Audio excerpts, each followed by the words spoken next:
Yeah, so Mr. Piyush Marvin, our Honorable MLA, had mentioned again a large number of points.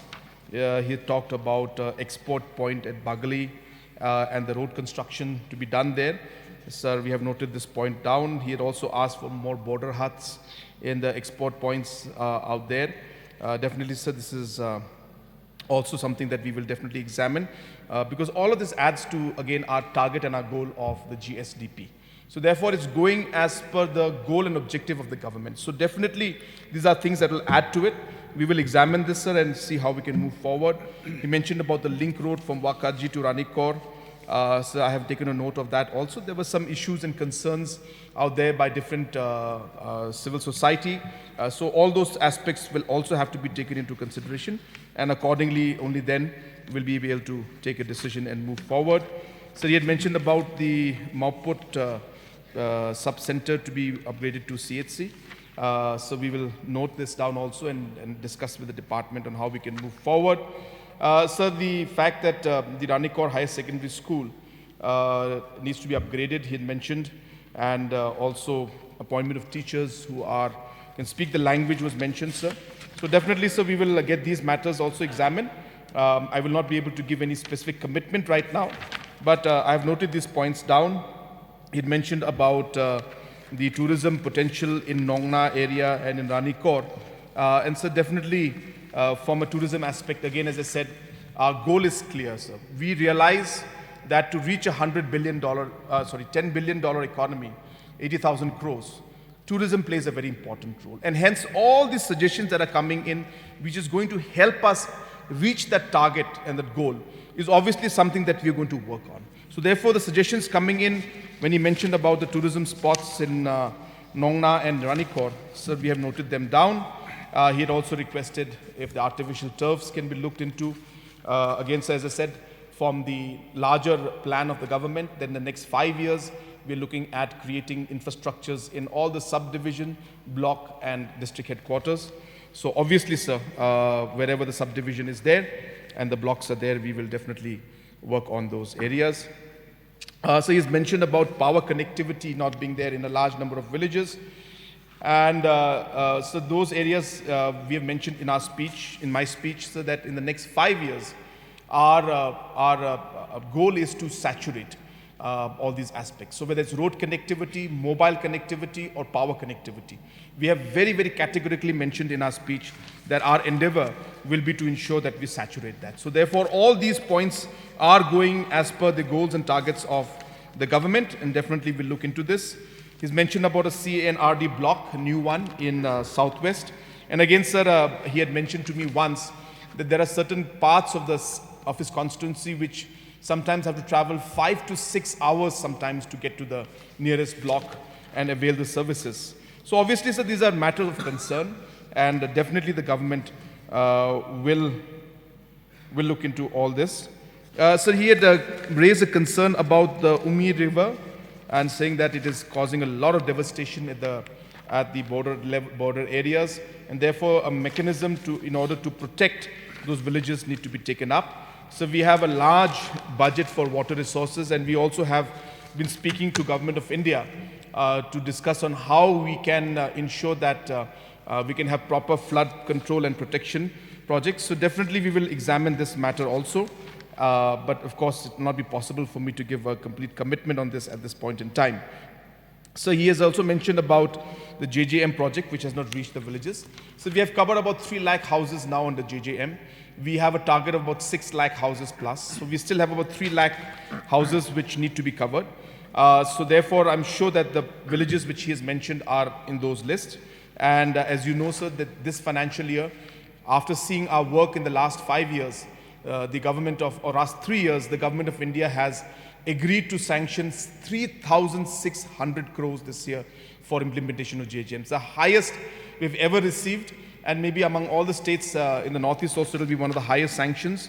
And therefore, it will be our endeavor to ensure that we are able to achieve this target and connect all the villages. It's not easy, sir. I have to say it right now. It's not easy, but we have always believed in putting tough targets so that we're able to push the department and the officials in order to achieve the goals. And so regarding the improvement of the infrastructure in existing subdivisions is something that we are already working on, and we'll continue to do that. And the Ranikor subdivision also, the setting up of the block, the office there and of the different offices is definitely something that we will take forward, sir. Sir, the Honorable Member Kong Santa Maricela had mentioned about, again, a large number of points. She talked about, sir, the climate action and the environment protection, and definitely it's something that I've already mentioned in my speech, that we have a climate action budget this time, which a large number of members have appreciated, especially our members from Mausangram was also mentioning it. So therefore, sir, it is very much within our plan. It's not simple, it's not easy, it's not we are saying that everything will happen in 1 year, but it's a complicated matter. But definitely, sir, we will work towards ensuring that we are able to have the right action plan ready and take necessary steps for the protection of the environment, sir. So the land customs station in Umkyang, which we have proposed, definitely, sir, I can assure the member that I will follow up with Government of India. Whenever I go next to Delhi, I will meet the concerned minister and officials, and I will pursue this matter. As I said, this again goes with our goal and objective of ensuring that we are able to get the trade going. Sir, road connectivity, she has mentioned many roads, sir. The JSSHM road, the Pala Saipung road, the Ladloprang Sonadur road, and a few more other roads, sir, about 6-7 of them. I could not note down all of them in one go, but our team has noted down all those roads. It may not be possible, sir, for us to do all of them in one go, but definitely we will sit with the concerned officials and obviously with the concerned member, and we will try to see how fast we can move on this. She had mentioned about the upgradation of Umkyang PHC to CHC. So we will definitely look into that aspect also. All these matters are going to be addressed based on the needs and availability of funds. So we will definitely get this matter examined. And she mentioned about Sumer PHC also is required. Then she had mentioned that in Hengaria village, a sub-center is required. She mentioned about mobile connectivity and power connection. Is something that, again, is of great concern. And again, I'm repeating, sir, that we have mentioned in my budget speech that in the next 5 years, it will be our endeavor to saturate mobile, power, and road connectivity in all the villages, sir. So she had mentioned about Saipung block, where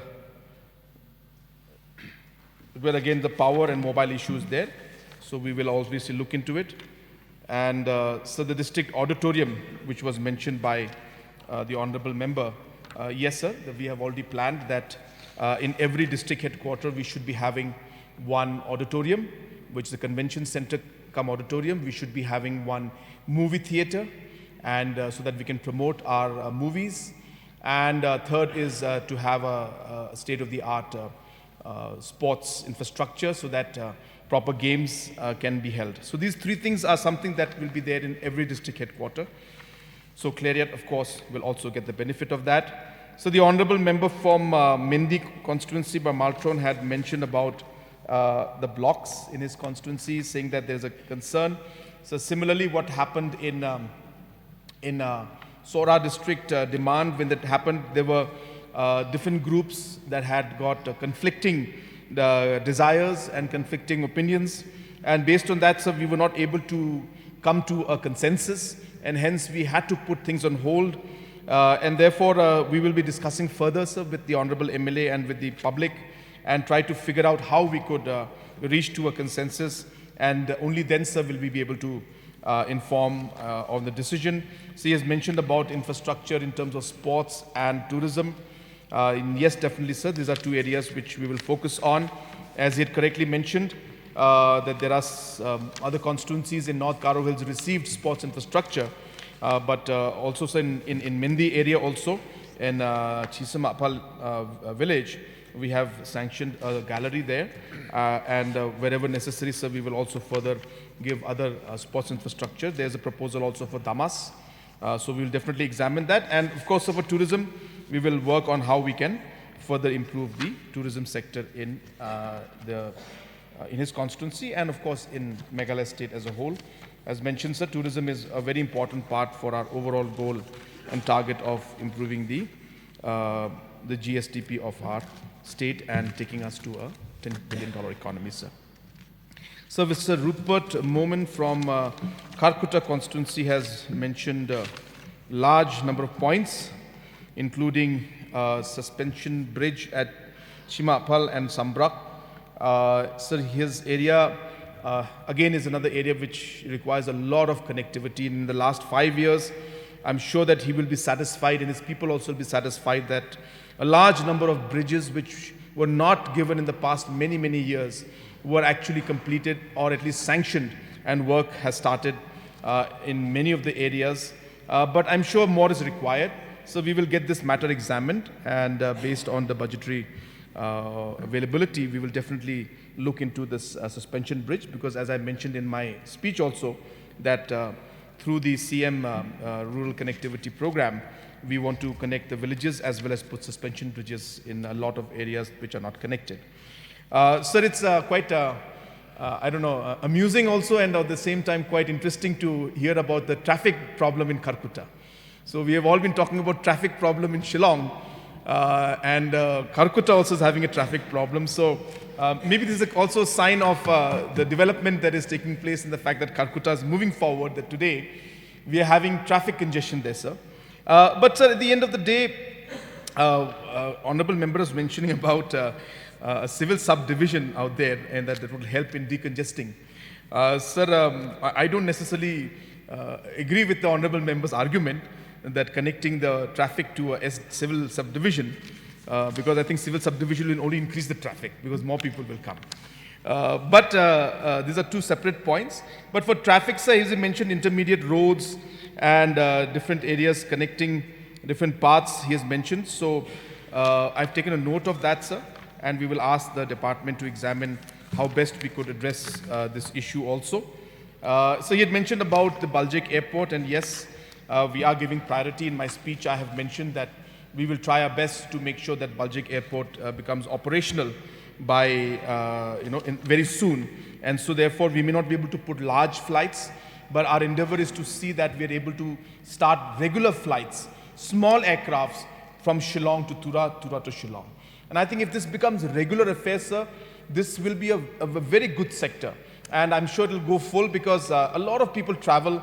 And if we have a flight going in the morning once up and down, and the evening once up and down, I think a lot of people will avail this service. So therefore, we are very sure. And also in terms of ensuring the connectivity between the two regions also improves, we strongly feel that government will need to intervene here and ensure that we provide the support so that flights can start between Shillong and Tura, and Jingjal Airport can be made operational. So this will be, of course, one of our endeavors, sir. He has mentioned about the Mendi railway station and saying that there should be efforts to put up the rack loading out there facility. Yes, sir, this is something that even I feel that it should be done, because we should be able to maximum utilize the infrastructure out there, so that maximum benefit and economic outcome and benefit can come to the people. So I will definitely examine this matter, and in my next visit to Delhi, I will definitely try and discuss with the concerned officials and the minister on what possibility there is to improve the infrastructure in Mendi railway station. So he mentioned about the postal pin code.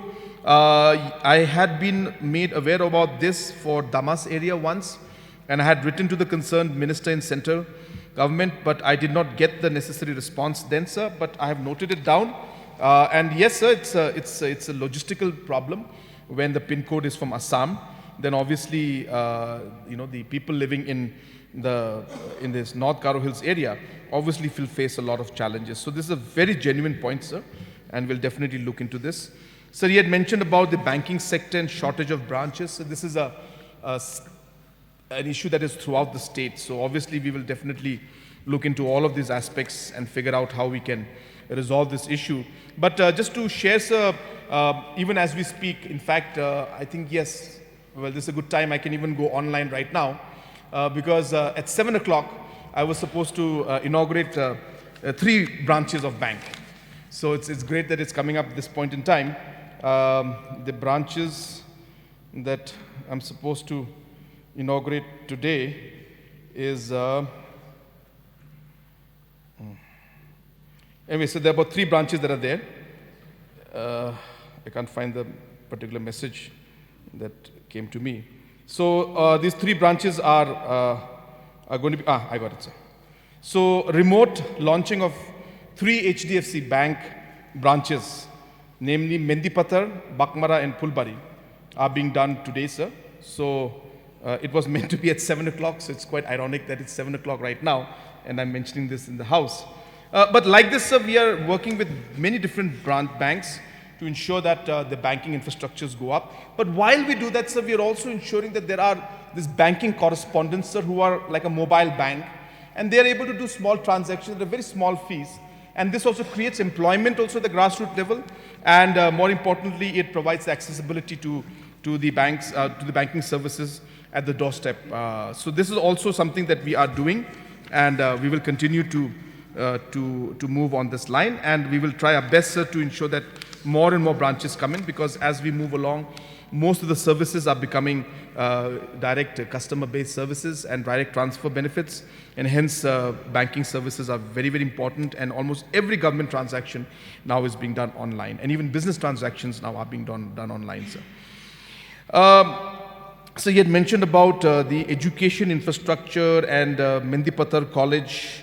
So as you are aware, sir, Mendipathar College has been taken up under the People's College program, and hence at this point in time, government does not have any intentions to have a government college, but People's College is the model that we are preferring to take, as we are able to cover much more colleges by doing that, and hence as of now, sir, we are definitely going ahead with the People's College in Mendipathar, and in the future also, sir, our endeavor will be to try and cover as many areas as possible through People's College program, but obviously will depend on the financial resources that are available, sir. So you had mentioned about health centers and in North Garo Hills. So this is of course a generic issue, and definitely, sir, we have taken note of his concerns on that issue also, sir. So the honorable member from Nongstoin, sir, Mr. Gabriel Walang, had mentioned a large number of points, mentioning that West Khasi Hills district, of course, has been lagging behind.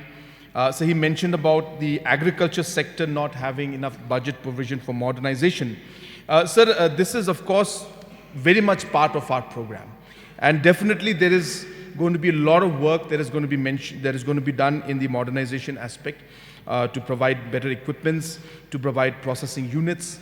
These are all there, sir, but as I said, in the budget speech specifically, we have not mentioned in the budget speech, but let me assure the honorable member that modernization, providing of better equipments, and even the processing units, which includes even things like cold storage, are something that we are looking at in the budget in the agriculture sector, sir. And so the collective marketing centers, we have only started the first phase, where many, many locations have been selected. And so these selections have not been done based on what we want, sir. So we had gone for a public expression of interest. So we asked the different farmers organizations, different cooperative societies, different farmers associations, that they should apply for putting up this market, because the model is, we don't run this. The land will be owned by them. We will create the market and we will hand it back to them. They own it, they will run it, sir. So therefore, as we go along, sir, in the next phase, when we go for the next phase of the different marketing centers, then let the different organizations from Nongstoin also apply, sir, and we'll be happy to incorporate the different organizations in that.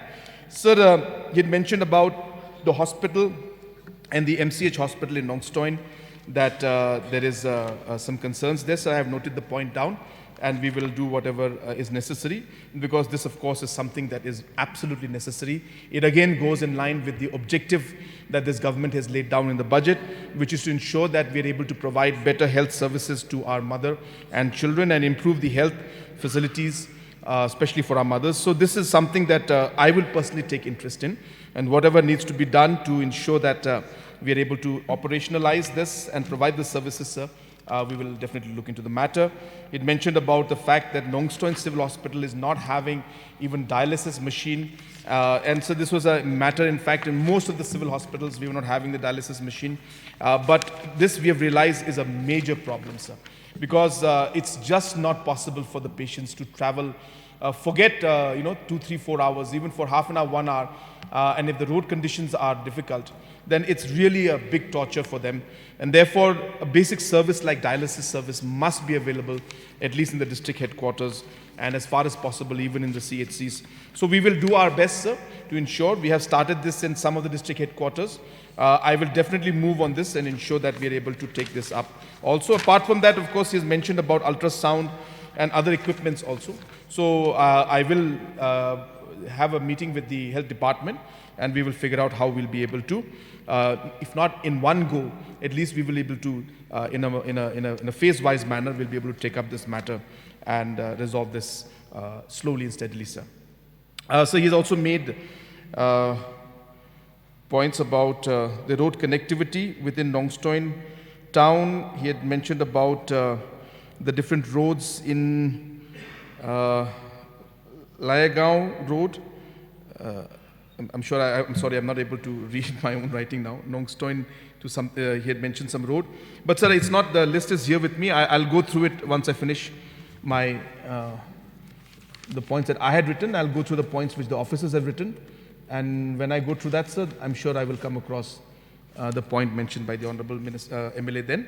So so that road, of course, is something that we will definitely look into, and I'm not saying that we can immediately do it, but we'll just find out the status of this. I have taken a note. It's mentioned about many unconnected villages. As I said, sir, it is part of our endeavor to ensure that we are able to connect all villages in the next 5 years. He mentioned about the ITI and the education.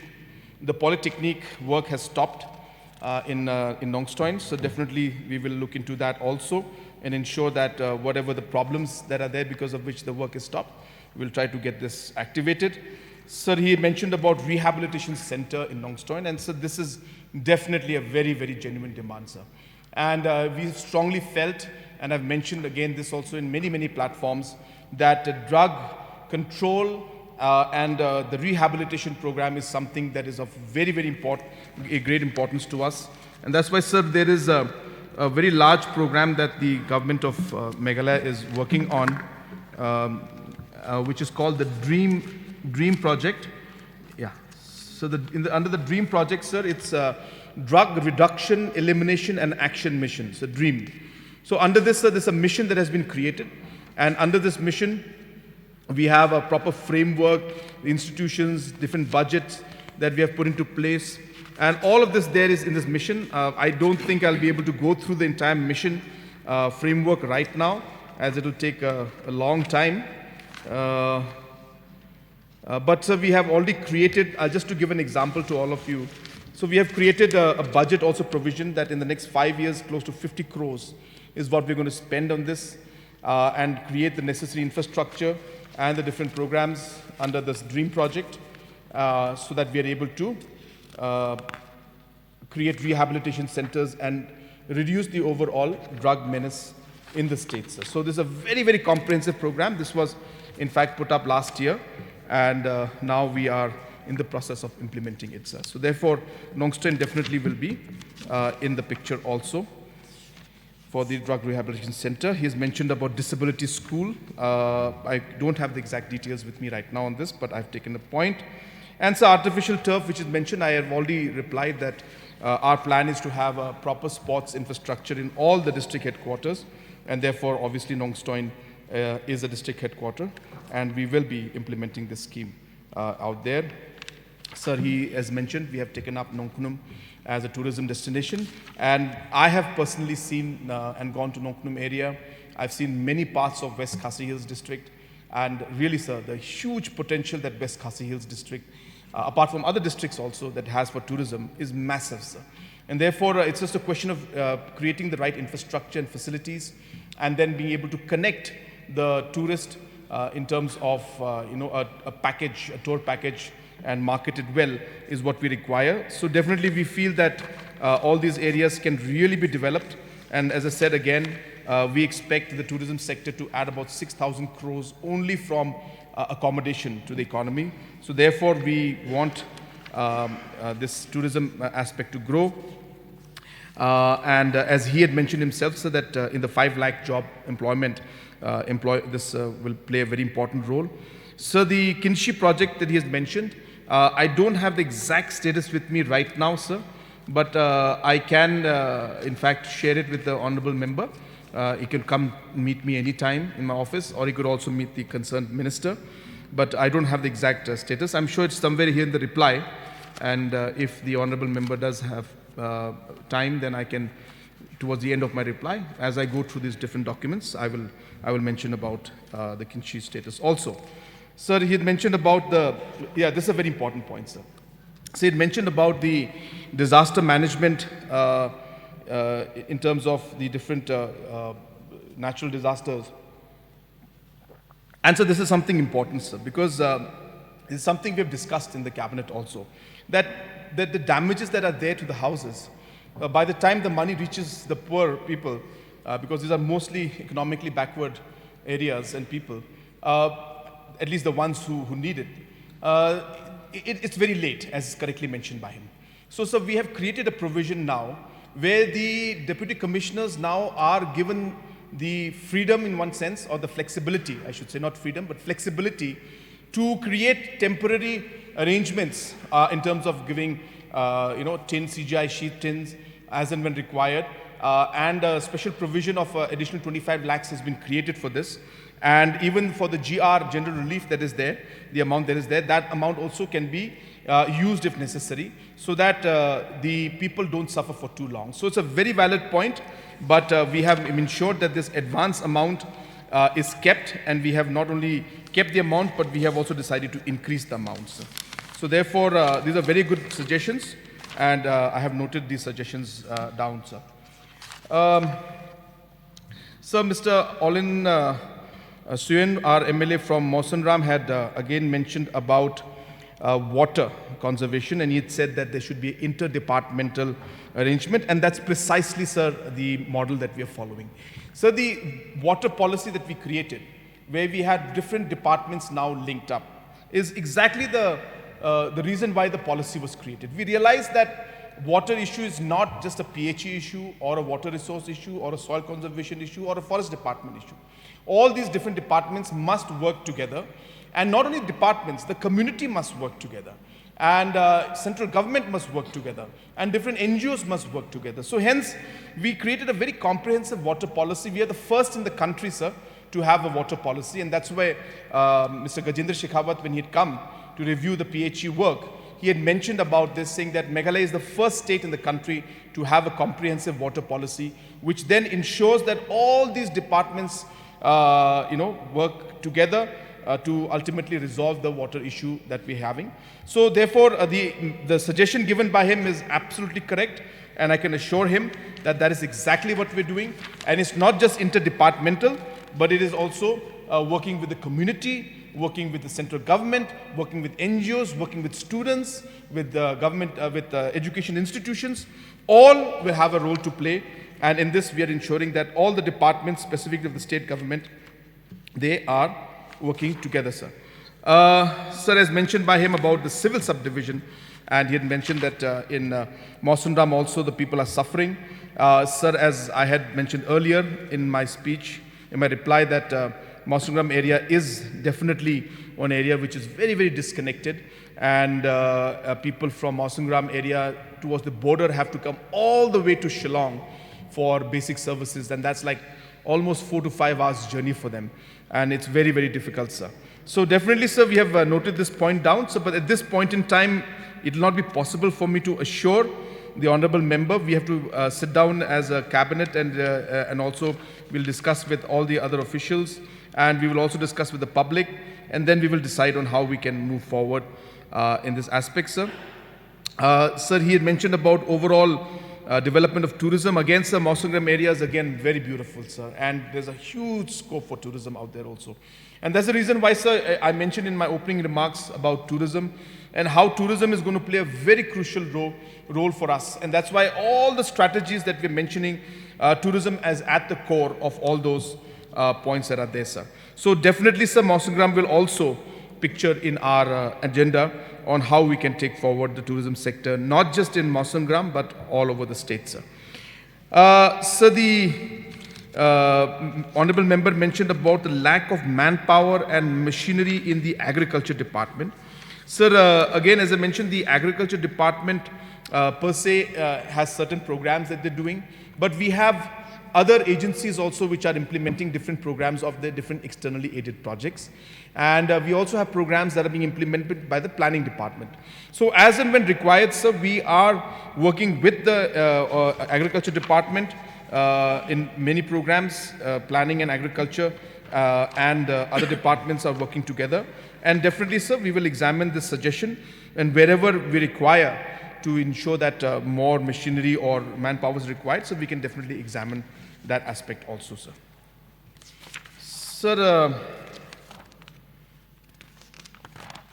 Sir, the Honorable Member from Amlarem constituency, Malakmen Rumbui, had mentioned about making Amlarem into a beautiful town. So, sir, again, Amlarem is again a really beautiful location with so much of opportunity and prospect for tourism. And definitely, sir, being one of the oldest subdivisions in the state, definitely, sir, we need to improve the overall infrastructure there. So apart from the SDO office, the other areas also need to develop. So I cannot say that we'll do everything in one go, but definitely it's an important point, and I have noted this down, including the ring road that he's mentioned about the Amlarem town. All these matters can be examined. So he's mentioned about the stadium. I've already mentioned to you that that stadiums will be put up in all the district headquarters and civil subdivision headquarters also. So, so this will definitely be the Amlarem also will be in that particular project. So he mentioned that the whole area under the JJM could not be covered. So therefore, I will have to re-examine this entire point. I cannot say that JJM will be done or which areas are covered till I have a review meeting on this. But I'll go through the entire issue and I'll discuss this with our officials and also with the Honorable Member. And the areas which are not covered, we will see how we could include it in maybe a state scheme or other schemes. But it can only be done once I have a discussion with my team and with the PHA Minister and the Honorable Member, sir. So you had also mentioned about tourism. And as I mentioned, sir, already we are doing a lot of work in tourism in Amlarem constituency. But of course, a lot more needs to be done. And as I've mentioned in this house and in my speech, sir, in the next 5 years, we are looking at large amount of investment. Over 2,000 crores worth of investment in infrastructure will be done in tourism. And definitely, sir, Amlarem also area will also be part of that particular project. And sir, a very important point being mentioned by the Honorable Member regarding the landfill sites, sir. And this is something that is, of course, becoming a growing problem for the entire state in all the urban, semi-urban, and even block levels, sir. Every area there's a problem of waste management. Hence, it's not just the landfill sites, but we have to explore and experiment with all different forms of waste management and try to find out what would be the best way for us to be able to resolve this issue. And hence, yes, sir, we will examine this and at least start off with the main urban centers. So we have explored in most of the areas. We are moving forward in finding alternative sites.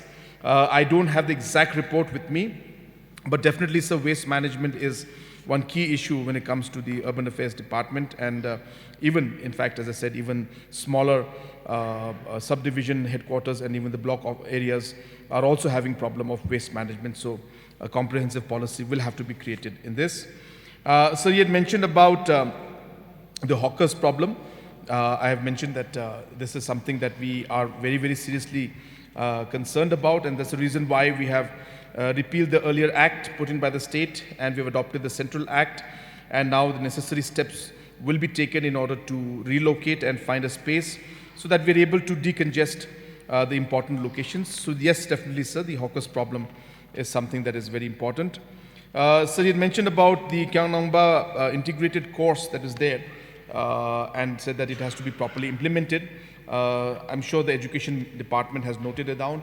An honorable member was the Education Minister, so I'm sure he has ensured that all steps are there in place so that a smooth implementation of this can take place, sir. But I will definitely get this matter also examined. So the aspirational blocks, as mentioned by the honorable member, are there, and definitely how we can move forward in line with the goals that have been laid down by Government of India will also be looked into, sir. So Mr. Nujulki Sungo, our honorable MLA from Meghalaya constituency, had mentioned about certain roads that are there in his constituency. He talked about Mubando Road, Madan Road, Umsalai Road.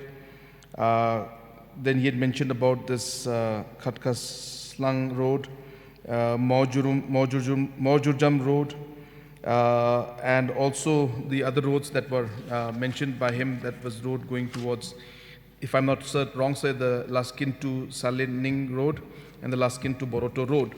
So these are obviously matters of great concern, and as he mentioned, sir, the road connectivity, especially to the border areas where we have issues. So that's something that's very, very important, sir. And as I had mentioned, sir, that if these things can come up and they can change the lives of the people in the border areas, so then it's something that we must look into, because this will have an impact not just from terms of connectivity, but it will also help the people in resolving the economic hardship that they get, and because of which they sometimes have to depend on the Assam side in some ways for their produce to be sent to the markets. So if all of these aspects can be looked into, then obviously it will help. So I cannot assure that we'll be looking into all the development road projects, but we've noted all of them down, sir. And as per the budgetary availability, we'll definitely examine these roads also. So he had mentioned about enhancing the budget for the interstate border development. So there was a question also on this, if I'm not wrong. I just remember vaguely going through it. So therefore, yes, sir, this is a very important development aspect. But what is happening, sir, is that while we look at the border area, interstate border area development program, the different development programs are also being done departmentally. So it's not that it's just because the amount has gone down, say, for the interstate border development, that does not mean that development is not taking place. The specific department is doing the water supply, the specific department is doing the education work, the specific department is doing sports. So the question and the objective is that development should reach to the people. So therefore, for the development to reach to the people, we have asked different departments are doing work. But yes, there are certain areas where the gap funding is required, where certain departments take a lot of time to do the work, or it does not fall under the specific provision of the rules and the different scheme guidelines. So in those cases, we need to examine the possibility. So those areas, sir, we will definitely examine that and see, and if necessary, sir, we can definitely go for additional funds when it comes to the border areas, especially keeping in mind that the government's goal and objective is to ensure that development as well as safety and security of the people, especially those living in the border areas, and especially those who are living in the areas of differences or near the areas of differences, those areas should be given priority, and therefore, sir, we will definitely get this examined. So he had mentioned about Kyangnamba for the higher secondary requiring extension. Sir, I have taken a note of that, and we'll see on how we could move forward in that. We have always given the necessary infrastructures requirements to different schools and colleges. So definitely this is in our priority list, but I will discuss with the department, and then I can, only then, sir, will I be able to give a clear picture on this, but I've taken a note. He also mentioned about the Saulingdo Higher Secondary School building. I remember going there, sir, and I remember seeing the work that's going on, and the school is doing a very good job out there. A lot of students are getting education, and definitely, sir, we can examine this. Again, education has been an area where we have not compromised, and we have tried to help as much as possible by giving infrastructure. So we will examine on what the possibility is, but I have taken a note of this. So the Luskin subdivision, again, is another issue where we had some conflicting demands where different locations were demanding for the subdivision out there. And hence, it was not possible for us to come to a consensus, and hence we were not able to move forward.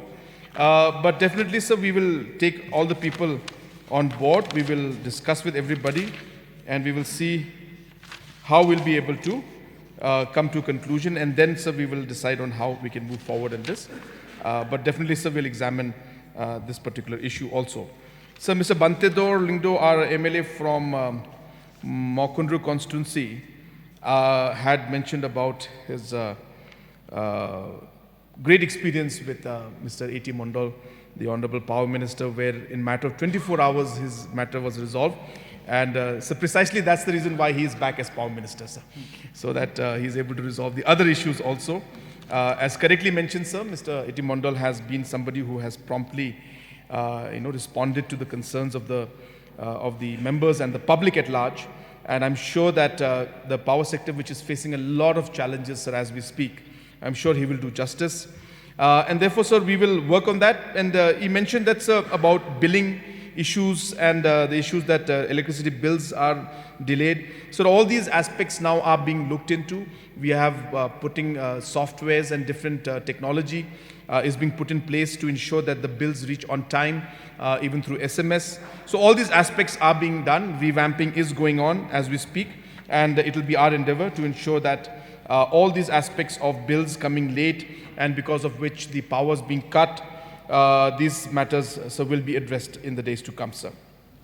Sir, he had also mentioned about the border issue again, saying that we need to strengthen our police and create a special battalion.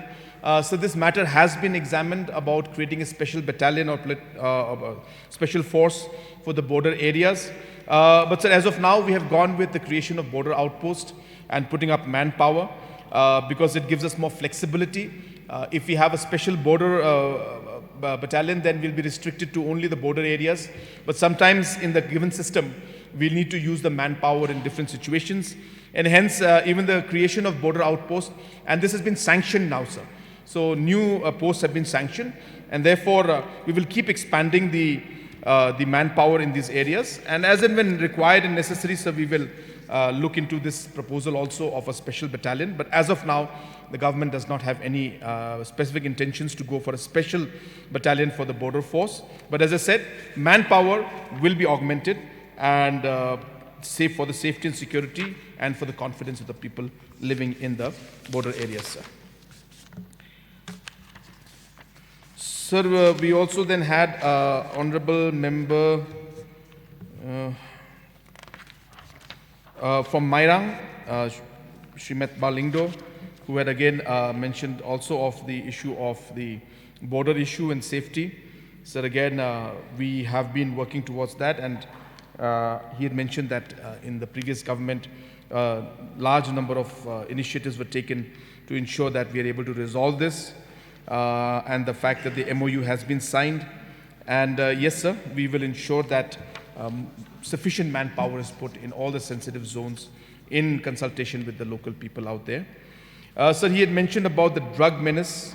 And as I had mentioned, sir, about this program called DREAM. I'll repeat, sir, the Drug Reduction, Elimination and Action Mission, DREAM.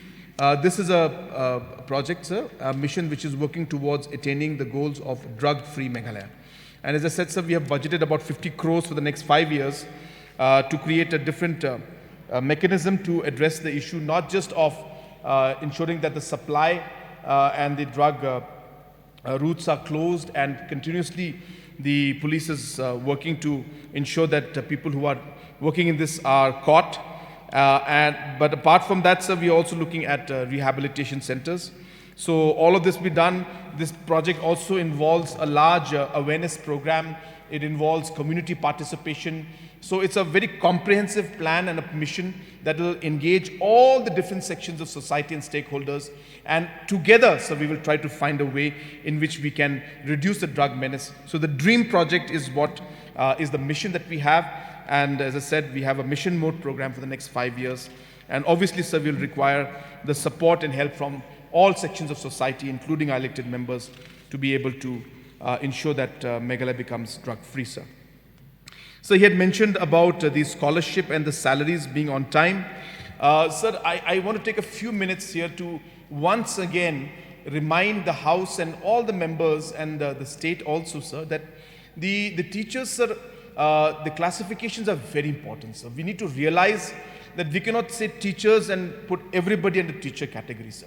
So the government teachers, the LP school teachers, sir, they are the ones that are appointed by the government, and hence the government pays them, sir. The deficit teachers also are sanctioned posts in the sense that they are they're posts for which the government of Meghalaya again gives the money specifically for the post. So that's what deficit teachers are there, sir.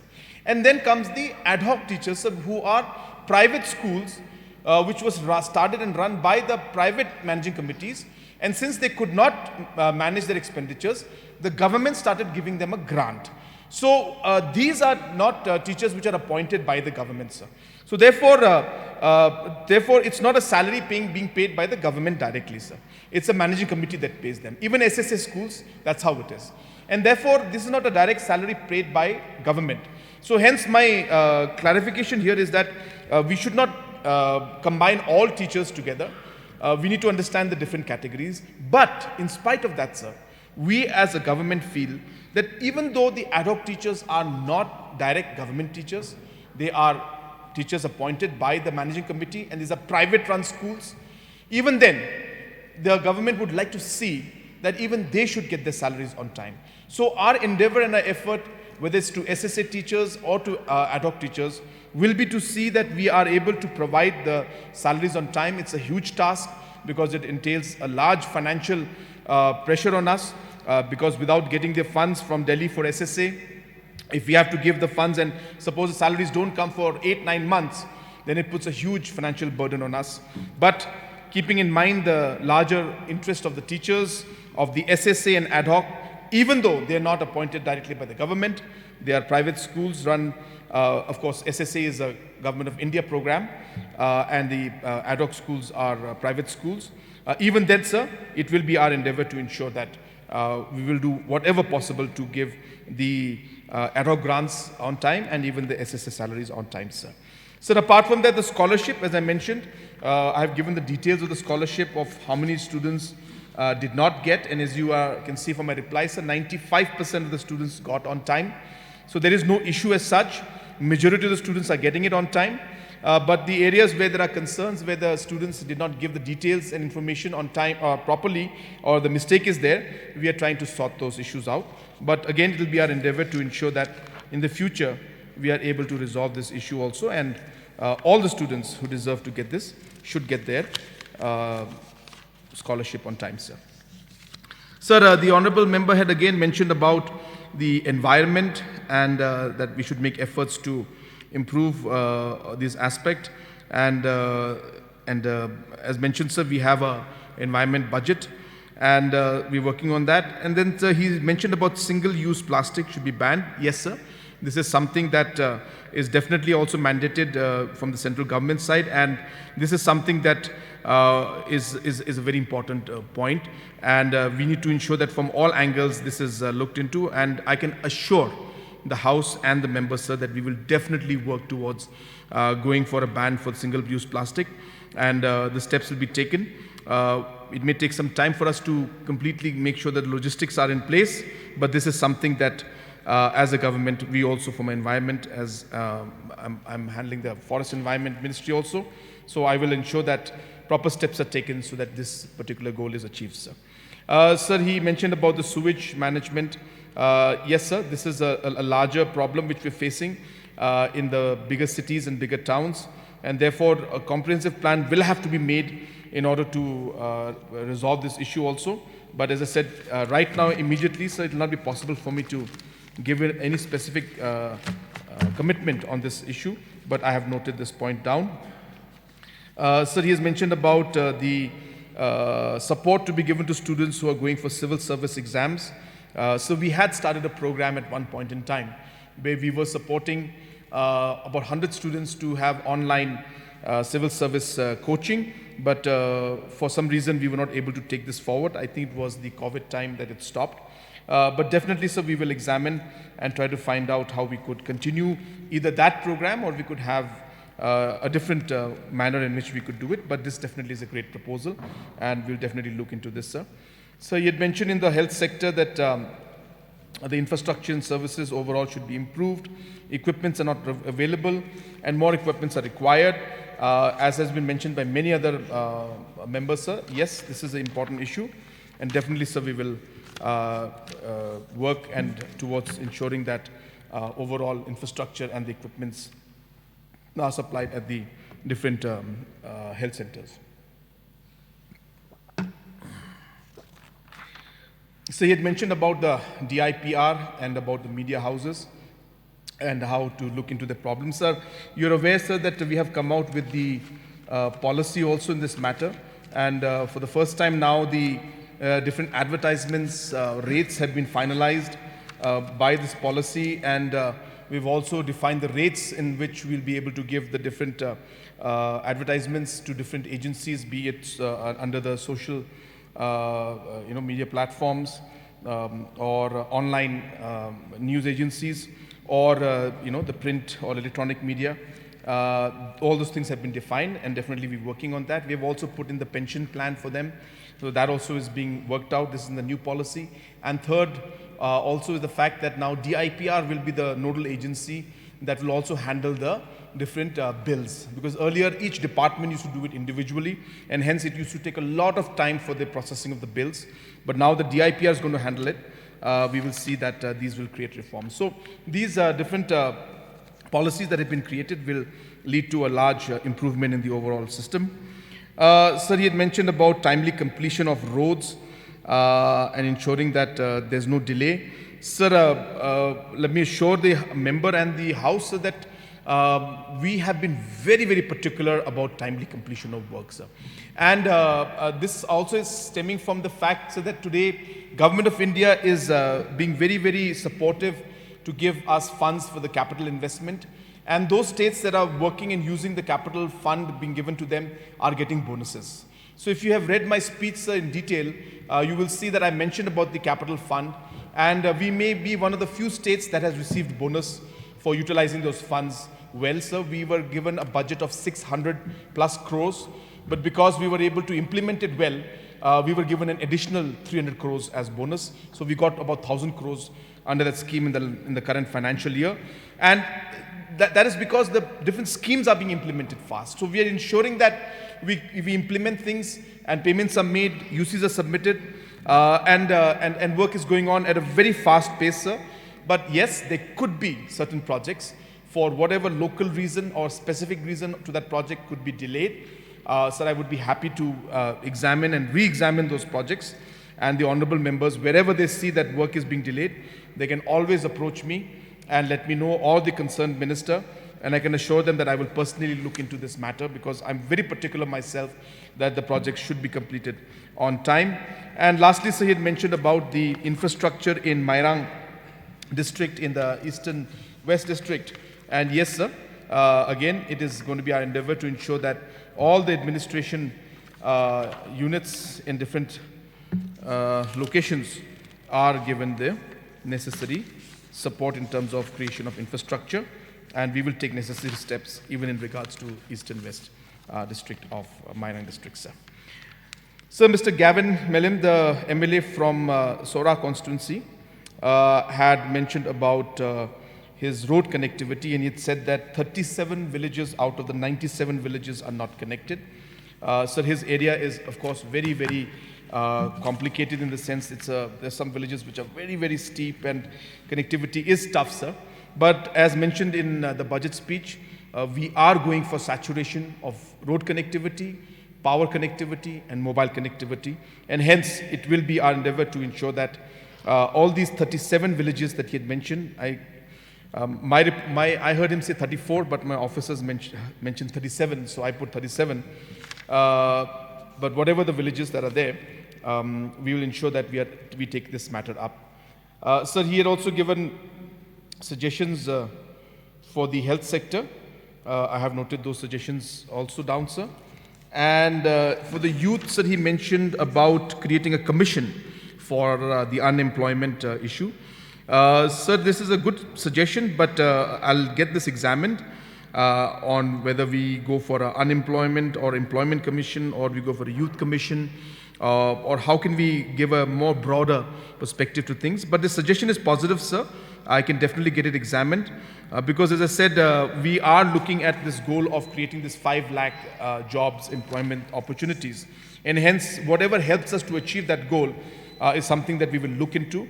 But I will not be able to give a complete commitment that it will happen. But so definitely, I have noted the point down. And he also mentioned about having a multi-pronged approach to the skill development programs. Definitely, sir, we will definitely look into that also. Sir, he had mentioned about opening Khasi music subject or stream in Sora College. So this is a very unique suggestion that he has given. And definitely we could have it in a more flexible manner. We could have indigenous music as a subject, or indigenous cultures. So those areas can be examined, sir, but it will not be possible for me to say yes or no right now without discussing with the department on these issues. But I have noted this very, very unique suggestion that has been put in, and we can definitely examine on the possibility of having this and how it could help us to overall promote our culture and our music, and the music and the culture of our traditional musicians. So he had mentioned about and that also goes in line with the NEP, as he mentioned. So we'll definitely examine that. Sir, he mentioned about economic empowerment of women. So we will definitely look into that aspect. And just to share with the Honorable Member and with the House, that the empowerment of women has been more or less at the core also of few of the strategies that we're doing. The Honorable Member himself, if I remember clearly, mentioned about the increase in the self-help groups from 4,000 to 45,000 groups. He mentioned about the different programs we're doing for the health sector in terms of reducing the maternal mortality rate, the different programs we're having in the Safe Motherhood program, so on and so forth. So there's a lot of focus when it comes to the overall empowerment and overall health of women. And we have always felt, sir, if you remember, sir, a lot of people don't connect to this, sir, but there's a program called the Mother program that we have, sir. So the Mother program, a lot of people think it's mother-oriented. So though Mother is at the core of what we do, but it's an acronym, sir. So Mother acronym is for Meghalaya's Outcome and Transformation. So MOT in health, for H, education, and rural development. So that's what the full form of Mother program is. It's an acronym. And why we say health, education, and rural development? Because we realize that all these are connected. And therefore, to really have the empowerment of women happening, it's not about just the health, but it's about the rural development which we do through this SHG program. It's about the different educational part, because it's Mother's program, it's S. So even the social welfare schemes that we have, these also add to it. So when we talk of empowerment of women, we need to realize that it's not just about the health. We need to realize it's about everything put together. And therefore, the plan that is to come out needs to be very, very comprehensive in nature. And, we need to ensure that we look at it from a much more broader perspective, which is what this government has been doing, sir. Sir, the Honorable Member, Mr. Charles Mananga from Mohati constituency, had mentioned about the deficit teachers and their retirement benefits of the DCRG. And he had mentioned that it was about 3 lakhs, and the 5th Pay Commission had proposed about 8 or 10 lakhs. So this matter is being examined, sir. And we are positively looking into this demand also. Of course, a decision has not been made as yet, but I just want to inform the Honorable Member that we are aware about this and we are examining this matter also, sir. So, he talked about the maternity leave also. I do not have the exact data on this, but if you ask me as a human being, obviously this is a very, very genuine demand, and it's a right for any woman, for any mother, when they are having going through a pregnancy and giving birth to their child. So this is something, even from a humanitarian point of view, something we have to look into. So definitely, sir, very, very valid points. I will definitely examine both of them in every positive way that's possible, sir. So the Honorable Member had mentioned about skill industry for farmers, sir. So I'm presuming he's talking about ensuring that we are able to add processing and develop industries where he gave example long time back. I don't think it was in this particular debate, but saying that the broomstick, if we can have the skill being given to the people to improve the, rather than them selling broomsticks, they can sell the actual jharu.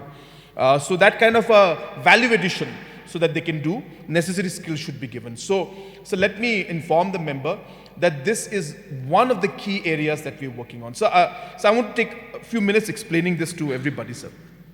So we have realized that people are doing different activities in different sectors throughout the state, sir. And now for us to be able to create that economic improvement or to be able to create that opportunity, maybe it just requires a small tweak. So I keep telling, I use a very simple example, a very bad example, I should say, but I'm sure all the people who are in the secretariat can relate to it, is that if you look at the tea vendors who come to serve tea to us, and if you look at it throughout the state, maybe there'll be about close to maybe 1,000 such tea vendors who are there. And you look at the kind of machines, the cups that they have and the kind of setup that they have, they are all made by themselves. And they're using that for many, many years. So I was telling my team that why can't we provide them, a standard, set of equipments so that they can enhance the quality of the product that they are giving to the people, the tea that they're serving to the people, and can we improve their livelihood and the quality of the service that they give by having this small intervention. A small example, I'm not saying it's a great example as I said, but what I'm trying to get at is that these small interventions can maybe create the additional revenue and the jobs that we're looking at. These are low-hanging fruits. For example, all the people who are selling vegetables along the way when we see in different locations. Can we have technology partners coming up with us who will put up prefab structures for all these people? Of course, if they are in proper locations, they cannot be in the middle of the street and all that. But if we can place them properly and provide them this basic infrastructure so they can upgrade the kind of service, they can look better, they can serve better, and overall it improves maybe the happiness index of our people. So like that, broomsticks is definitely an area which we worked on. In fact, we realize that a lot of the garments that come and are being sold in Meghalaya, a large amount of them are being woven by groups from outside the state. And these are traditional wares of our own people, but the weaving is done by people from other states, sir. So we decided, and it's put in my speech, that we are going to target minimum 10,000 women out of the self-help groups that we have already created, provide them the equipments, give them the training, and let them become, and so that we can become self-sufficient in our own production of our own garments. So when there is a demand already, why can't our people do it? So similarly, what the honorable member has mentioned about the skill industry for farmers, for the brooms, is precisely that. And we will definitely look into it, sir. A great suggestion again, and happy to see that such positive suggestions are coming in during this debate and this discussion. And I'm happy that I actually took hand notes for each one of them. So I'll remember it even more. And I can assure the member that I will definitely take up this matter and do something about this broomstick at least. And if he has other suggestions, like for example, I'm very keen that in bamboo sector, in bamboo also we should do something, sir. If we can work out a system where certain self-help groups can be involved in the plantation of the bamboo as well as the manufacturing of handicrafts and different materials of bamboo, that is something, again, that will be providing the necessary job employment that I've been talking about, so that we can not just touch 5 lakhs, maybe even cross it, sir, in the next 5 years, sir. So he mentioned about veterinary centers, so that we can improve the functioning, smooth functioning for the piggery mission farmers and all other animal husbandry related activities. Sir, again, a very important suggestion, and it goes in line with the progress program we have. So as you know, we are going towards self-sufficiency. Again, another example, sir, I've been talking about this a lot. We have close to about 18,000 metric tons of consumption of pork every year, sir. So in 18,000 metric tons of pork, close to 50% of that means about 9,000 metric tons comes from outside. Now, even if you multiply that by about close to about 300 rupees per kg, of pork. So we're looking at 270 crores, say 300 crores of pork coming from outside the state. I'm talking about just pork, sir. Fish, we consume about 30,000 metric tons. We consume poultry of about 20,000 metric tons, and so on and so forth, sir. So just pork itself, sir, we are importing 300 crores worth of pork from outside.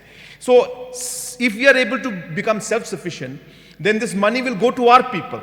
And hence, by becoming self-sufficient, we are again creating employment. And not only becoming self-sufficient, the whole of Northeast consumes pork, sir, majority.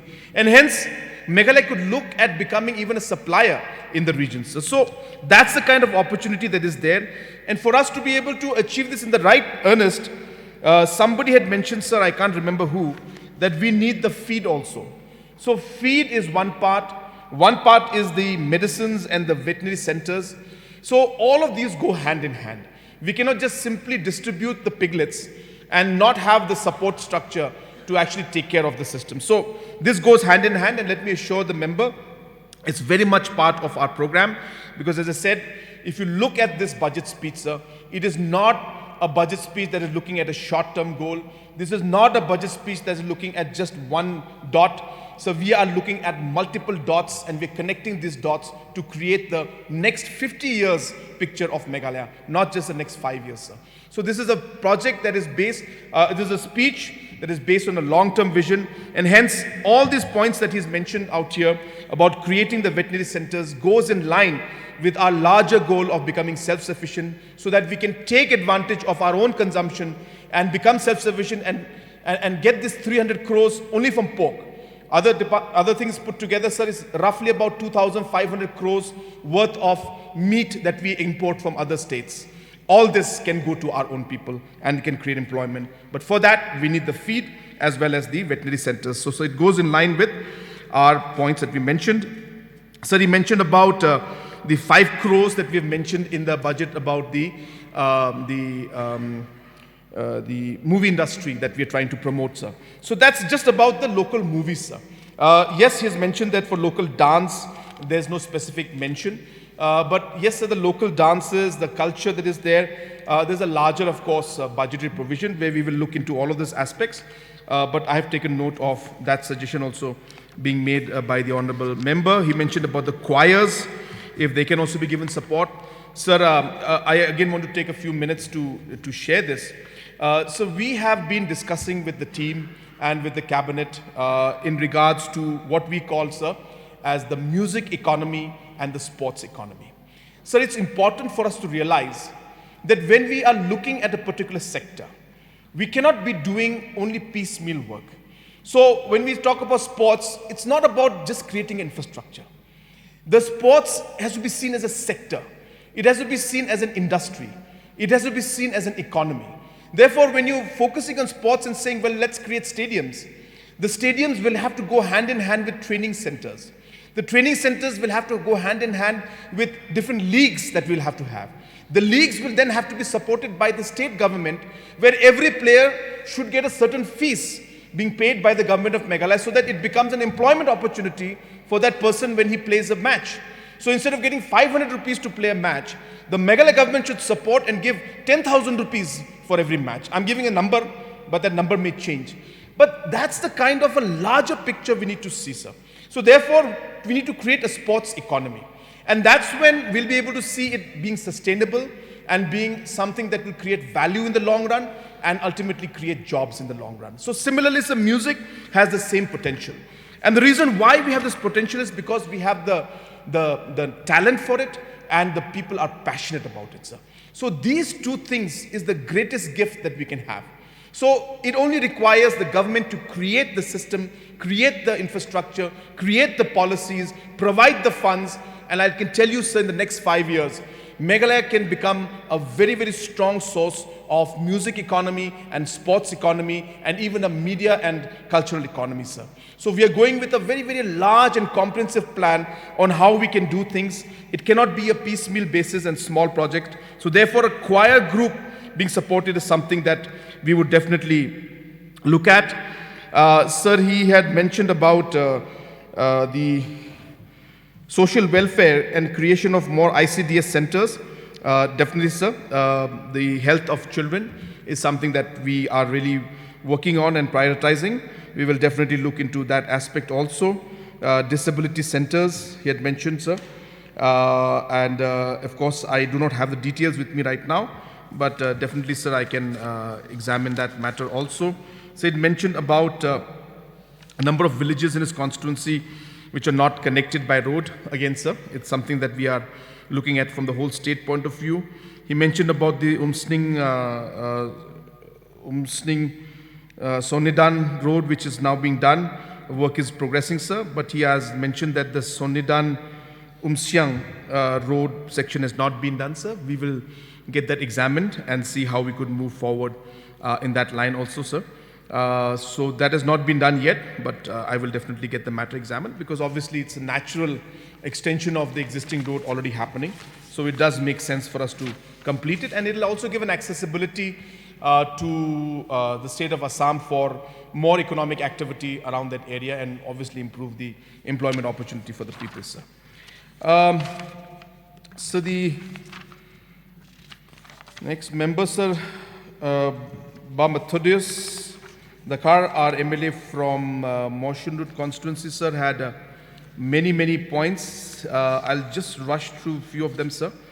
Again, he's a very detailed person. He brought out many points. So he mentioned that about 181 villages have no road connectivity in his constituency, sir. So that, of course, is a very big concern, sir. And I can assure him, sir, we will look into all of this. We are targeting to saturate the connectivity to the villages. And I think out of all the members who spoke, I think his constituency seems to have the highest number of unconnected villages. 181 are there, sir. So definitely we'll look into this. And the second part of the Mauet Road, which she had mentioned, sir, we don't have a specific proposal right as of now for it, but I have noted this point down. We will work on this, sir. He had also mentioned that the one CHC and the two PHCs that are there in his constituency, both do not have sufficient equipments or the quarters for the doctors and the staff or water connectivity. So these are very serious issues, and these are areas which are very interior, sir.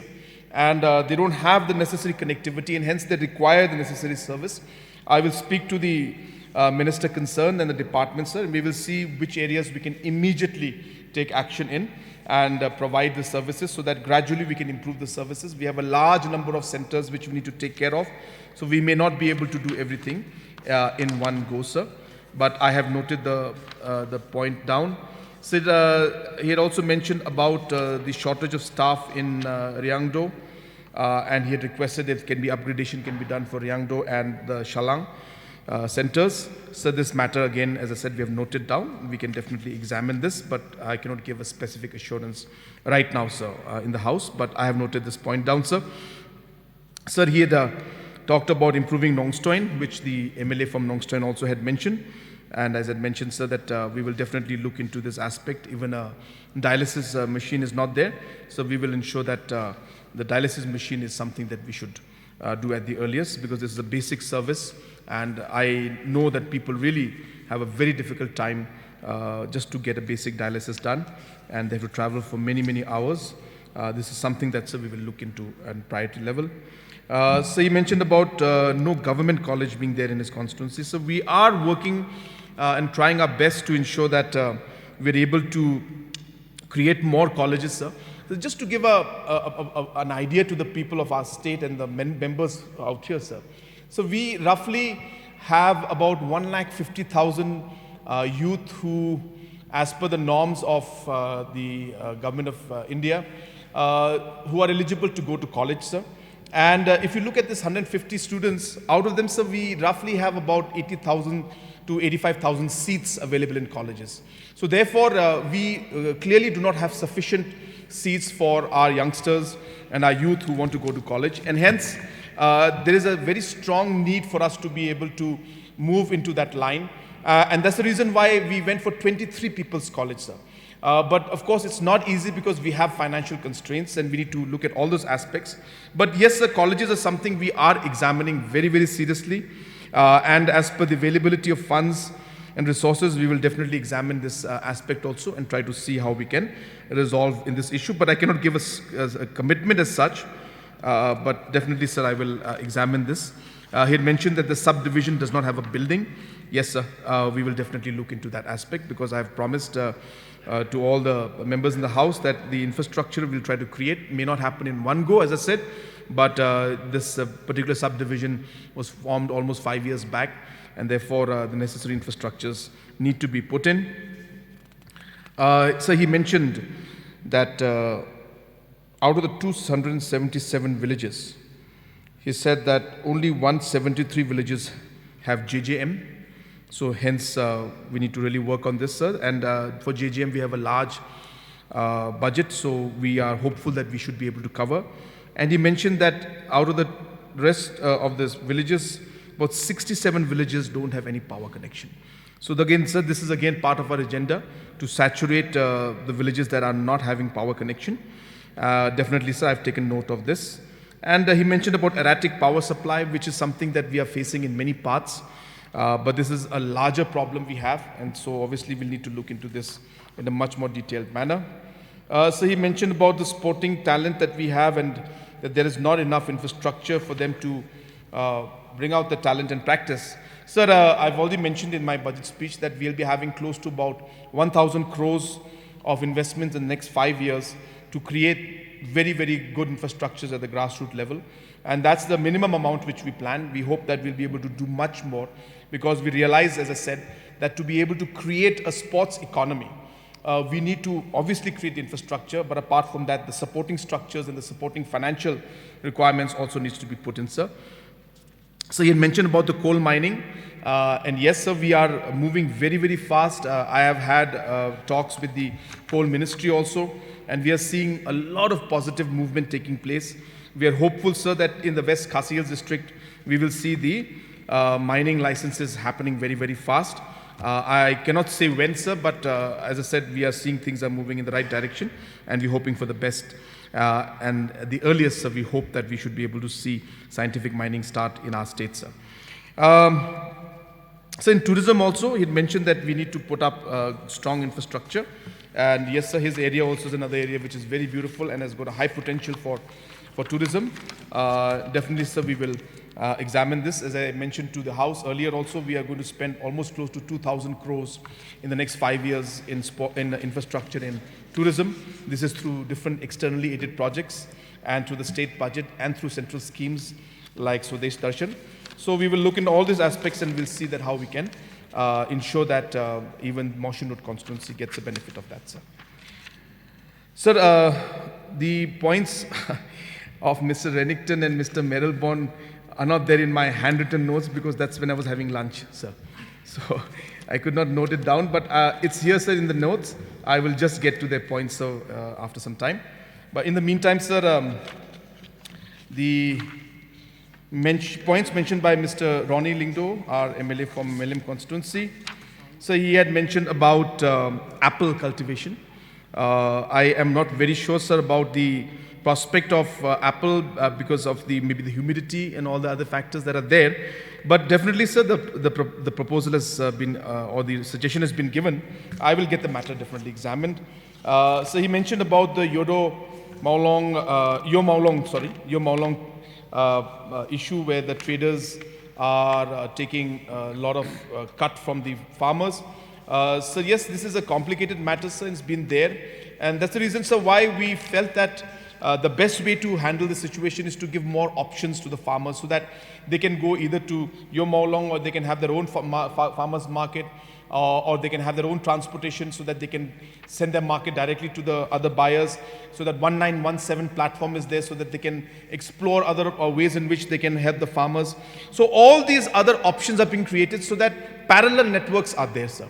So sometimes the best way to ensure that we are able to resolve the issue is to create parallel networks, to create parallel options for the people, and hence that's the strategy we've adopted. We are hopeful that we'll be able to see positive results, but at the same time, sir, we'll engage with the farmers and see how this Yo Maolong issue can also be reduced and minimized, sir.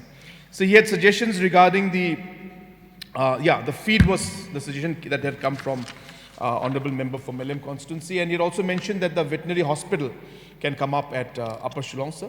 Again, I've noted the suggestions. We'll see, sir, how we can examine this matter also. So the congestion, he had mentioned and he had suggested that if the diversion road can be put up, so the Honorable Deputy CM in charge, Home and as well as PWD, they're examining all possible options of what different roads can be constructed in the most practical manner to decongest Shillong city, sir. So you mentioned about the Upper Shillong water supply. And sir, as per my report, sir, that project is complete. But if there is some issue or concern about that, so the Honorable MLA can definitely write to Honorable PHE Minister and to myself, and I'll get the matter looked into. So it mentioned about college in Upper Shillong side. Again, sir, we are in favor of having more colleges around. But as I said, it all depends on the financial impact. And hence, we will examine all these matters. And accordingly, sir, we'll take a decision.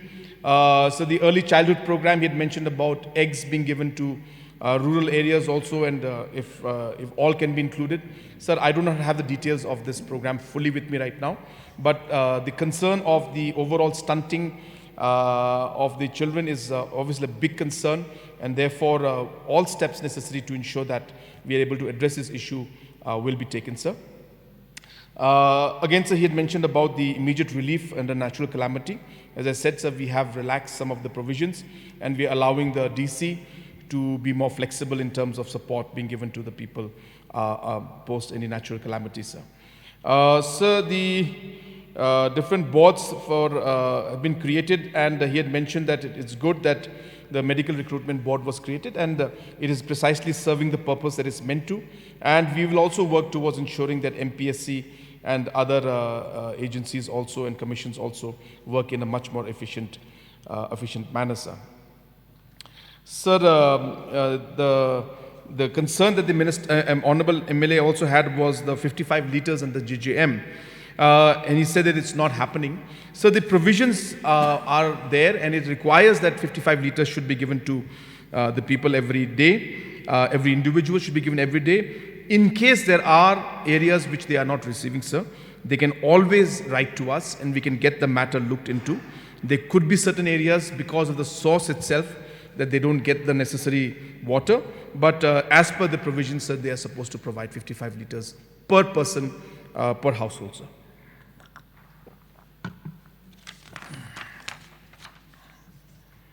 Sir, a very beautiful suggestion came in from the Honourable Member regarding the blacksmiths units in his constituency, sir. And this is precisely what I've been talking about when they talked about the broomstick, when I talked about the tea vendors, when I talked about the vegetable vendors. Similarly, sir, the blacksmiths also. They provide the necessary jobs in the urban areas to the urban economically poorer section. And hence, if we can improve the way that they work by supporting them in terms of equipments and different training, then we are upscaling their overall productivity and hence being able to provide more jobs or better economic provision. So this is a very, very great suggestion, sir. I've taken a note of this, and I'll definitely examine this in the best possible manner, sir. Sir, then we had our Honourable Member, Mr. Arden Basamit, sir, who had spoken about the different issues, and oh, he's not there right now, sir. So he had mentioned about different points, and sir, issues regarding so the short session he had mentioned in government. He had mentioned that the government is shying away from different responsibilities, and we're having short sessions, sir. So clearly we're not having short sessions, sir. We're having quite a long session. And we are ready, sir, to discuss all these matters. But I was hoping that members from the other side also would be there. But they're not there right now. So, but sir, it goes both ways, sir. So when they speak, sir, we are here. When we're replying, sir, we also expect that the members from the opposition would be there, sir. So if they are concerned about a short session, sir, then, well, we're having a long session. So it makes only sense that the opposition should have been there. But I sad to see that only 4 members from the opposition, only 5 members from the opposition are here now, sir. But, sir, I urge through you, sir, that what is important to remember that we manage our time better, sir. So we may make these issues out of this at a certain point in time, but while we are discussing these issues, sir, then if you're seriously committed to the issues, then we should be here, sir, when the replies are being given. Sir, regarding the confidence motion that they were talking about, bringing a no confidence motion, sir. Sir, again, I don't have to repeat it in this house. So the biggest confidence motion is the election. So like what the honorable member last time had said about Agni Pariksha, the no confidence motion that we move, or the confidence motion that we move in the election is the biggest confidence motion that you can move. And in this confidence motion, the people have voted for the MDA government. So therefore, sir, members might say whatever, but we are here because the people have reposed their faith in us. And the biggest, as I said, confidence motion, which is the election itself, is what we went through. And today, with the confidence and the blessing of the people of the state and from above, so we are here today. And we would like to thank the people of the state for reposing their confidence and their faith in us, sir. Sir, I also would like to mention about the roster system which was mentioned. And again, sir, I have repeated earlier also. Then the roster system, so this is something that is always mandatory when a reservation is created, because if the roster system is not there, then the reservation is not implemented in letter and spirit. And for whatever reason, for the past 50 years, the roster system was not there, sir. And it is the High Court that ultimately came in, and they had given a necessary direction that the roster system should be implemented. And based on the court directions, this roster system is being implemented, sir.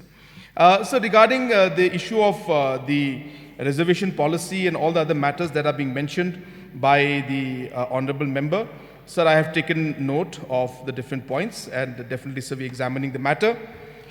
Sir, also regarding different points that are being mentioned, which of course I did not find it very amusing, but you mentioned about election speech and said that some members are sitting in the bus and outside. Sir, these are all election matters, sir. We say a lot of things in elections, sir. And but what is important is that we have all acted in a mature manner, sir. We realize that people have given a mandate, and we are all here to work together. And therefore, everything put aside, ultimately we have to be statesmen. We have to rise above all these differences that we have, and realize that we have a huge responsibility on our shoulders, where people expect us to deliver in the next 5 years, sir. So therefore, I think enough has been said about what discussions took place in election. It does not help, sir, to go back to that. If we start to bring out this, then sir, another campaign will take place. So this is not the way in which we should move forward as responsible leaders. And we should realize that we are here with a sense of purpose, and there's a huge expectation by the people of our state. Let us put all those differences aside. Let us forget what we said in the election time. We said it, sir. Some said it with a lot of emotion. Some said it with anger. But these things do happen in elections and happens in life, sir. But what is important is we move ahead and we move forward. We rise above all these differences and all these things that were said, and keep the main agenda which is there in our front of us, which is the benefit and the people of our state, sir, on how we will help our people and how we will take our state forward, sir. So I would appeal to all the members that we should refrain from these kind of negative remarks, and try to understand that we are here with a sense of purpose, and that we should try and work with that purpose in mind, which is to make a difference in our people's lives, a positive difference, sir. Sir, the honorable member, yes, Basilistin, sir, had mentioned about many points, honorable member from Umsning constituency, sir. And I have, just for his knowledge, sir, he mentioned about the pension, sir. Yeah. So in the pension, sir, I just want to mention to him that the total pensioners today stand at 33,894 is what we expect, sir. And this number has been increasing steadily every year. So last year was 32,000. The year before that was 31,000. The year before that was 29,000. The year before that was 28,000, and the year before that was 27,000, plus minus. I'm not going into the hundreds. So every year we saw 27, 28, 29, 31, 32, 33,000. So obviously, sir, with the increase in the number of pensioners, the amount will automatically, sir, go up, sir. So regarding the debt concerns that he had mentioned, so as I said, it's very clear that the government of India has very clear provisions and systems. No state government can break those systems. No state government has broken those systems also. And every state is following the different norms and systems that have been laid by government of India on what can be the debt ceiling. So there's no question of us going beyond it. And therefore, I think this entire mindset, sir, of having more of a negative mindset, we need to come out of this, sir. We need to realize, sir, that while we go into this next 5 years, we need to be positive. Yes, we need to have different ways in which we are making sure that concerns are met. And I'm thankful to the members for bringing these points out, because it is their duty to bring it out, but it is the duty of the government also to respond to that. And therefore, I would like to tell the House that our House and the members did not worry about the debt issue.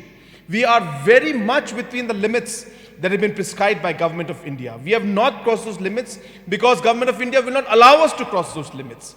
And number two, as I said, sir, we are very much within the limits, and there are many provisions under which the Government of India ensures that even if there is a situation where we cross the limit, there are mechanisms in place, which I mentioned, sir, the Consolidated Sinking Fund, where 800 crores has been put in by Government of Meghalaya, which is there in case we default on our loans or any debt issue comes up, sir. So there are multiple mechanisms that are put in place by Government of India, RBI, and so on and so forth, which ensures that these debt issues are not there. And hence, let us not be so concerned about this and create a completely negative picture. Debt is, of course, always going to be an issue. We will work on that. We'll ensure we keep that in a limit, which we are doing even now. But I think if we focus on that and forget the positive part of how we're going to take the state forward, so then we're missing the main purpose of our discussion. So yes, debt is a point that is mentioned out here, but let me repeat myself, it is not an area of concern, because Government of India has very strong mechanisms in place which no state government can default in.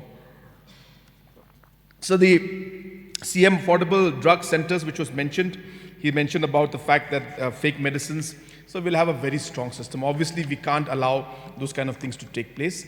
The purpose, again, of having these programs, of having the CM Affordable Medicine Program, is precisely because there are medicines which are not proper, sometimes could find a way into the market. There could be systems where, expired medicines could come into the market. So therefore, we need a system. And more importantly, sir, there are so many medicines that generic medicines where the chemical compound is very, very simple.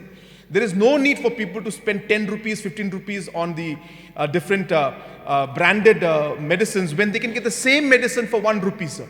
And these are not at all, these are tried and tested.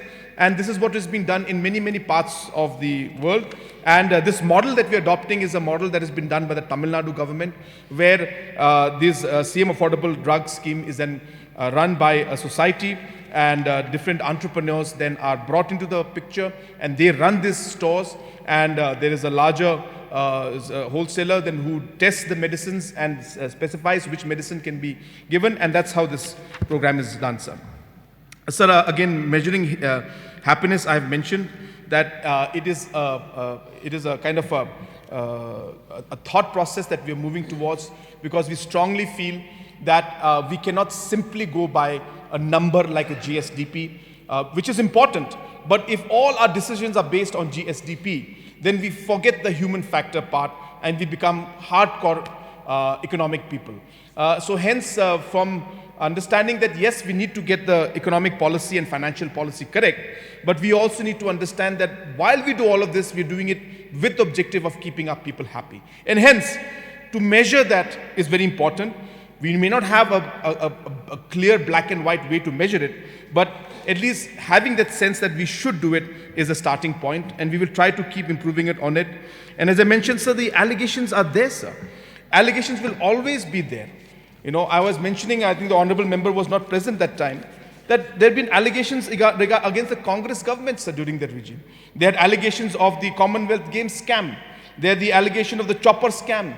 They had allegation of the 2G spectrum scam, the coal scam, the Adarsh scam, the Satyam scam, the cash for vote scam. So these are allegations. And these kind of allegations will happen. The members had mentioned that a certain individual had made allegations. So those certain individuals were here when the swearing in took place. And therefore, these election time allegations could be there. I don't want to comment on why it was done or what was the purpose. Sir, as I said, in election, we have said many things against many people, but that's how elections sometimes go, sir. But as I said, at the end of the day, what is important is to ensure that we see the larger perspective. And I've mentioned it again, sir. Today, Meghalaya is known for its e-governance project. Meghalaya is known for its, the natural root bridges that we have. Meghalaya is known for its Lakadong turmeric. Meghalaya is known for its music capital. Meghalaya is known for the Cherry Blossom Festival. Meghalaya is known for the Meghalayan Age. These are the things that we are known for, and as representatives and leaders, while we, of course, need to be concerned about different issues that are there, but we need to realize that what we say and the responsibility that we have on us is much bigger than the politics that maybe we try to do. Because ultimately, we have to see the larger goal and the larger picture, which is to make sure that we take our state forward, sir. That is very, very important as a leader and as a representative. So we don't look at a debate and say that we have to find fault in everything we do, sir. So there are ways to give positive criticism and positive suggestions, sir. And I respect all our members because they come up and they give positive criticism, positive suggestions. But it's not that every time we give a speech, you have to say something bad and bring everything down and everything. Sir, bring out the criticism, bring out the suggestions, give us a positive response. And I assure you, I have said it in many of my points. I've gone through every single member's suggestion. So there are more than about 50 pages. I have taken notes down on this. Luckily, I got this nice smartphone, sir, which has got this stylus. So I noted every single point of every single member. And I was so happy that I noted it myself because the suggestions were so great and they stuck to me, to my mind. And I can assure them that I will definitely act on all of them. The honorable member has also mentioned about, of course, sir, I can't see anything in positive side. I can only see words like chore number 1 and image scheme, so Bhagya smart meter, rice bag. Sir, in all these allegations, sir, we have already created different, inquiries, and all of the inquiries reports at different stages, sir. So we have never shied away from any kind of transparency in this thing, and we never will, sir. As I said, allegations will always be there against every government, but ultimately, as we say, sir, the allegations will be there, but ultimately the people's verdict is what is there, sir. And the people have voted for this government because they have seen, sir, in spite of all the allegations that have been made, even at different top-level allegations have been made, sir, but people of the state have seen what this government has done. And therefore, they have reposed their faith in this. And that is the biggest confidence motion. That is the biggest Agni Pariksha, as I said. And that is where we stand, sir, today. So no matter what anybody says, sir, I am not bothered too much about all the different allegations that come in. Yes, I want to make sure that I take steps to ensure that we come out with all the facts, sir. But what is important is that I know that we are committed to what we're doing, sir. Every single point, sir. Why am I standing here for the last 3 hours going through every single point that has been mentioned, sir? My feet are aching. But I'm standing here, sir, because I'm committed to the people and the members of this house. Every single point that has been remembered, sir, out here is the voice of the 38 lakh people of our state. So spending 3 hours to reply to the 38 lakh people of our state is the commitment that we have. Every single point mentioned by everybody is here, sir. So my commitment to you, sir, and through you to all the members of this house is that this commitment will continue. There will be challenges, there will be concerns, there will be difficult situations, sir. But together, we will be able to work and move forward. There is a huge responsibility on all of us, and it is our duty to ensure that through all these challenges, keeping our political differences aside, we must decide and move forward and take our state forward, sir. Sir, I have the points of every single member again, but I don't. I got the PMGSY one, sir, and yeah, I was correct. There are 57 works that were abandoned or terminated, and 54 have been awarded, sir. So, as I mentioned, that part was correct. So all the other members I have already spoken. I remember, sir, Mr. Vailad Mikishila had mentioned a lot of points which I could not touch on because, again, at that point in time, I had just gone out of the hall, sir. But he had mentioned about the trades under the ITI to put up food processing, and horticulture and masonry. Yes, sir, these are positive suggestions, and definitely we can examine these courses also, and similarly for data entry associates and assistant electrical associates also, sir.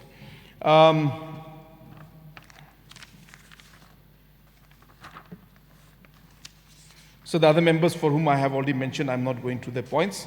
But yes, sir, so Mr. Malton had mentioned about many roads. He had mentioned about the Bangsi Apal to Dammas Road, the Mendipatar Songsak Road to Soksan Gajungpara Road, and so on and so forth, sir. But as of now, sir, there are no proposals for these projects. So I can definitely, in a later date, sit with the honorable member, and we can go through these details, and we can see how many we can come up with. So regarding Mr. Renitan Lingdo Tongkar's points, he had mentioned many things, saying that about 13 villages have no roads till now. He talked about the widening of the Kinro to Nongkasen Road. He had mentioned also about the reservation policy and the issue about the roster. And as he mentioned about the roster system also, he had made the clarification himself about that. And other points, sir, I have noted down. We'll examine those matters also, sir. So he had also mentioned about the helipad. So we have already identified suitable lands for that. And as time goes, sir, we will definitely examine those issues also. Sir, regarding 8th schedule, yes, it's a matter of great concern for us. And definitely as a state government, we will continue to pursue this matter with the government of India.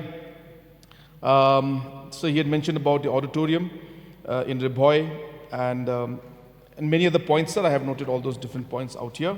Even Mr. Meralbon CM, the MLA from Nongpo, had mentioned about the power station in Nongpo, the Polytechnic work which has stopped.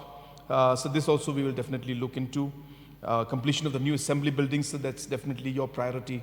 Also in my priority, and I can assure the House that we will do whatever it takes to ensure that it is completed within the next financial year, sir. So I hope that we'll be able to complete it early. We are not very sure right now because, yeah, as you call the high-powered committee meeting, only then we'll be able to get a detailed understanding of that. But from the discussions I've had with the officials, definitely in the next financial year, which month, not sure yet, but definitely in the next financial year, we should be able to complete the new assembly building. Yes, sir. So, so on and so forth. So, the many points are there, and I have taken note of almost all of them, sir. And, sir, as I mentioned, there are more than another 30-40 pages where the different points have been mentioned. But I have, as I said, taken my own personal notes in this matter. And as I said, it's not only in my hand here in terms of hard copy, but also in the soft copy is there in my phone and on the cloud. So therefore, I'll definitely personally look into all these matters, sir. And so with these few submissions and more importantly the clarifications, and I have not been able to look into all of them because obviously because of the paucity of time and the fact that there were too many points, but I have tried to touch on every single aspect as far as possible, sir. Let me assure the House and the members that all the concerns that they have mentioned have been noted down. We are very committed to ensuring that we take our state forward. And in that aspect, sir, all the different agendas and points that are there, a comprehensive kind of a vision document has been given for the next 5 years. And based on this vision document, all the different suggestions that have been given are all connected to that, sir. So therefore, we will definitely ensure that the concerns of the MLAs to whatever level possible will be addressed. And with these few words, I once again thank all the members for participating in this debate. And once again, sir, thank you for giving me this time to reply. I was wondering if there'll be dinner served also, And if dinner was going to be served, then I was planning to continue for another hour. But then later on, I was told by Honorable Deputy CM that the kitchen is closed. So there is not even a cup of tea, I'm told. So, sir, I will refrain now from moving further. And once again, sir, I thank you for giving me this time. Thank you very much, sir.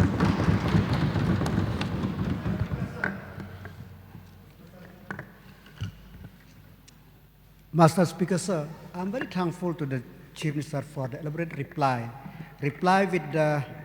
with hope for the state.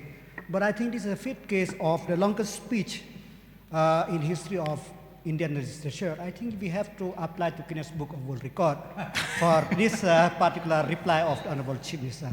I think it's the longest speech, sir. The stands adjourned till 10 a.m. on Tuesday, the 28th March 2023.